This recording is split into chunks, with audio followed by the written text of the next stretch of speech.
What's happening, YouTube? This is Jonathan Pariente, the Education 10 here, coming at you guys with another YouTube video. I want to ask you guys to please check my channel and subscribe for more videos. And if you have any questions, please leave a comment in the description below. So, the Major League Baseball trading deadline for 2018 has come and gone. Teams making final additions, playoff contention teams, kind of adding those pieces to make that push for the postseason. Other teams were just kind of selling away their stars to rebuild and just to kind of start over again, basically. Now, while the Yankees didn't make any moves for the final day of the deadline, they made a couple small moves that I didn't mention for a couple days. I mentioned about Britton, I mentioned about J.A. Happ. So now we're going to mention about Luke Voit, who the Yankees got a couple days ago, and of course Lynn. We'll start with Voit. Pretty small piece the Yankees acquired, getting him from the Cardinals. The Yankees sent Chasen Shreve and Giovanni Gallegos for him, and of course a little international signing money. Voit is a good addition to this team. I mean, he has some power. Right now, he's going to be in the minors for now, but I don't see him being down there for too long. I'd say maybe eventually the Yankees could bring him up somewhere, maybe use him in a backup role for Greg Bird. But the signing money was very handy for the Yankees to pick up a few, to get some international talent. I'll mention about that international talent that they got with that signing money in a few minutes. Obviously, a little tough to see Chasen Shreve and Giovanni Gallegos leave. I mean, Gallegos was a pretty okay arm. Threw okay. Wasn't like he was pretty much used like in mop-up duty. He really wasn't used for, like close game situations. Chasen Shreve was kind of beginning to figure out how he was supposed to pitch, but he was a guy that was very up and down. He wasn't always consistent, and I dig that he was very emotional. I get it. This is a team that he was with for at least 4 years, and it's very hard to leave a family like this. When you're playing for the Yankees, they really establish a family together. So, while it's tough to see Shreve go, he'll have a chance to earn an opportunity to play to really be an important part of the Cardinals and see maybe what he can bring. See what he can bring to the table down there. So, we'll see if this deal works out for both teams, for sure. The Yankees used their international signing money to sign a young kid named OCL Rodriguez, ranked number 9, I believe, among international prospects. Just 16 years old. A guy can throw 97 miles an hour. If he can throw 97 at 16, imagine what he could throw when he gets into his 20s. That's like insane.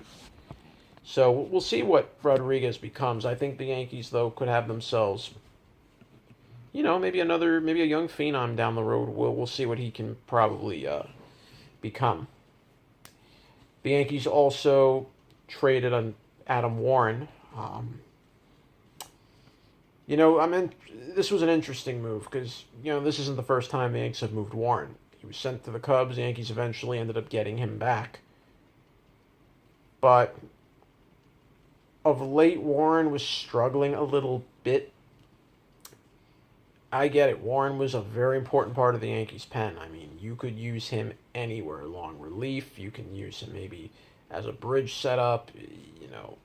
The Yankees really... He was even a starter for a while. The Yankees found multiple ways to use Warren and where to plug him in. But I think it was a tough move, but the Yankees needed to make this move, particularly due to the Rule 5 draft. The Yankees needed to kind of cut loose a few strings. They had to let a few players go as part of the rules with the Rule 5 draft. They didn't want to be put in a situation where they have to owe money. They don't want to have to be in a position where that's extra baggage that the Yankees don't need to carry, so they can get rid of some of these players that are Rule 5 eligible and allow them to kind of open up some cap space. It's like in the NBA. It's like in a lot of sports. You don't want to be over the luxury tax. You don't want to be over the salary cap. You want to be under the cap. And that's what the Yankees particularly did with the move for Warren to send him to the Mariners and get some international money, the bonus money for possibly maybe going after some more prospects on the international scene. And now it brings me to the last move that the Yankees recently made, of course, and that was the addition of Lance Lynn. Now, to get him, the Yankees gave up a single-A prospect named Luis Rijo, and they also gave up Tyler Austin, who, Austin was an okay hitter, played an okay first base. His only problem was he had about a 40% strikeout rate. Love the guy. I mean, did some good things for the Yanks. I won't take that away from him. He had some power, showed it. But playing for another team, I think, will give Tyler Austin a better chance to play every day. That's just the thing. Austin was kind of maybe like the third guy in reserve that, so he really wasn't going to get a chance, really an opportunity to play on a consistent basis. And we kept calling him up, sending him back down. He had options. I get it. But now Tyler Austin will get a chance to play for the Twins, and I'm sure the Twins will bring him up the right way. The Twins are a very fundamentally sound type of team, and I think they can really do a good job of bringing out Tyler Austin's game. And let's not forget, their manager's Paul Molitor. If anybody was good at hitting, it was Molitor. So if anybody can fix a hitter, it's Molitor. Well, already a former Yankee prospect is doing great with the Twins already. That's Jake Cave. Jake Cave at this number 8 hitter, he's hitting about 270. So Molitor did something right to improve Jake Cave from where he was with the Yanks in their farm, and now he's producing in the major league level for Minnesota. So we'll see if the same thing can happen for Tyler Austin. Now for the Yankees, with Lance Lynn, another good veteran arm, another solid guy they can put in the rotation that gives them at least a 6-man rotation for now. But I think Lance Lynn will just more fill the role in the bullpen that Warren did. Guy that can start, could use him for long relief if you need to, and of late, Lance Lynn has been pitching a lot better, even though his numbers suggest, he has an ERA over 5, but that was mainly from the beginning of the year when Lance Lynn was signed late, and he just never really had a spring training to really kind of get the wheels going. So he's a little bit behind in where he should be, but over his past few outings now, he really has started to, basically be the Lance Lynn everybody knows he can be. And this guy can give you length if you need him to. So, Lance Lynn is a good addition to the Yanks. It's not a guy they have to keep for 15 years. They can, see what just a short-term rental for as a playoff push for them, and we'll see where this takes him. We'll see where Lance Lynn will take the Yanks. Guy's got a good arm, could throw about 95, 96. I've seen him throw that hard. He was great with the Cardinals when he did that. He was a very phenomenal pitcher for them.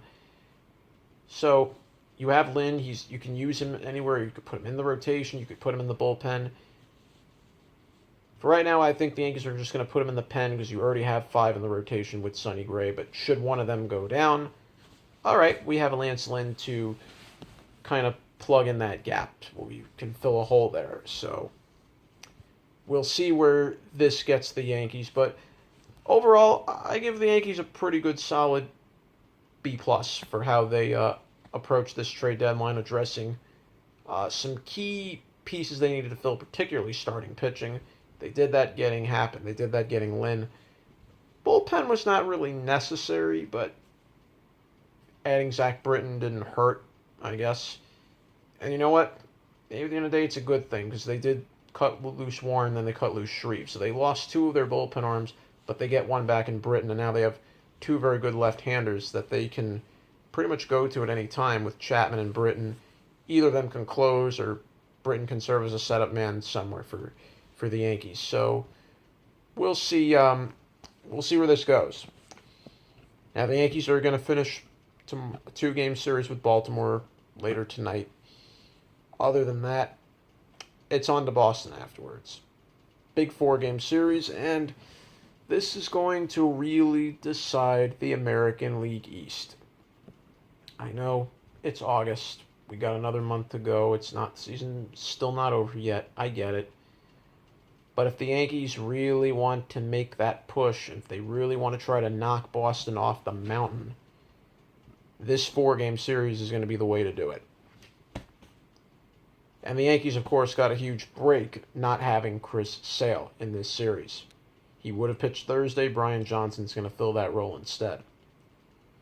So if you're the Yankees now, you kind of feel like you have to take the series.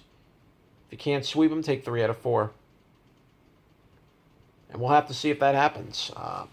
Game 1 will be Sabathia against Brian Johnson. Game 2 will be Severino against Porcello. Game 3 will be Nathan Eovaldi against J.A. Happ, assuming he is able to make a start after contracting hand, foot, and mouth disease. I tell you, it's become a phenomenon. Syndergaard has it, now Happ gets it. Though his case is mild, so we'll see where the HF and M disease takes him, but hopefully Happ is able to make the start. It seems like he might, and he should. But we'll see. Time will tell that story. And then Game 4, the Sunday night game on ESPN, David Price will take the mound. Yankees have not named their starter for that series.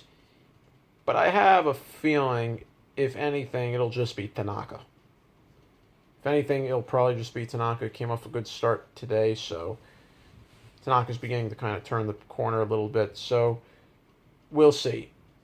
I'm hoping Severino can get his stuff back. I don't know what's happened to him in his last 4 outings, but he's been showing signs of the old Severino when he was getting hit hard in 4 innings and his fastball's just not getting people out.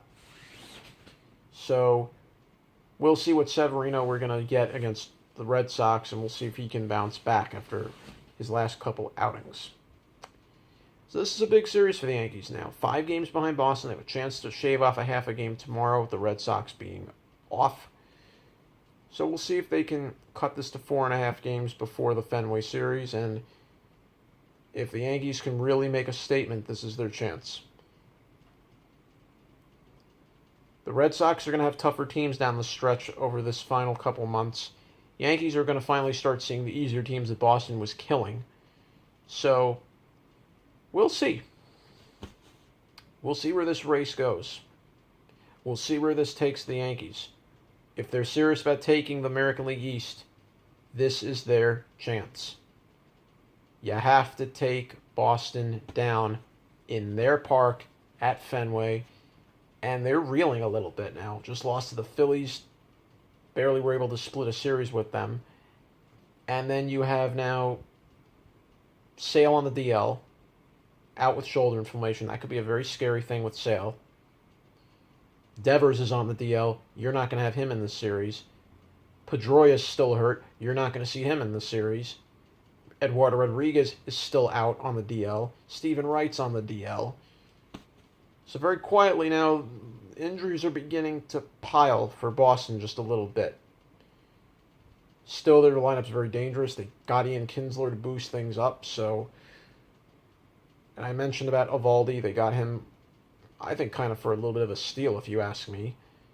And they still have a pretty good bullpen to get to Craig Kimbrell. So Boston is still very dangerous, and the Yankees have to go into this series understanding that.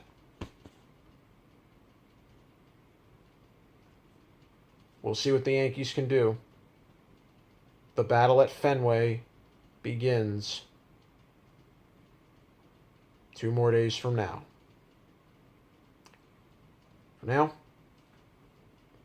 Education 10, John Perriente, saying so long for now.